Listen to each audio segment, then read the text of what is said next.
ما إيسانتي قرآن الرانتي إمتو غربتش اللهاتي يسوس نتيجن نموي إني ما جافا قل كل رجل إلما واقعيوت أنا دي إلما واقعيو يوتي واقعيو تمانا من أما ما جافني قل كل اللي يسوس إلما واقعيوتي ننجد أمالي إلما مريامي ننجد يسوس يقول إلما واقعيو تي إلما تما من تواقع سنم مانا من توكو ما بر akkamitti namni jetti lama tokko ta'a ilma waaqayyoo osoo jettu abbaa ilma osoo jettu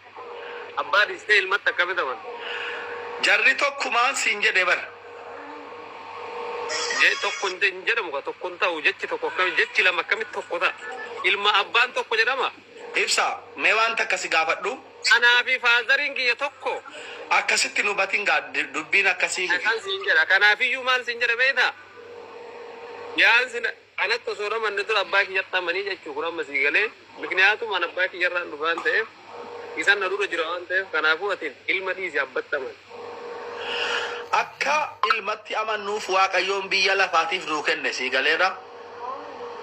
waaqayyotti amani kaaka isa uume sanitti amanii yesuus immoo macaafa qulqulluu keessatti anaaf abbaan tokko jedheera ibsa yeedu tokko jedhe yesuus tu jedhee siin jedhaa jira yesuus maal jedhe anaaf abbaan tokko tokkuma jechuu anaaf abbaan tokko yemmuu imasil nagarno waan hin fakkaannaaf yemmii masil nagarno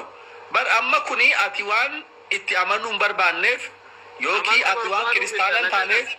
sitti ulfaata wanni kana daran ulfaatu wanni gurguddaan isin bira ni jira baribsa amantaa kee keessa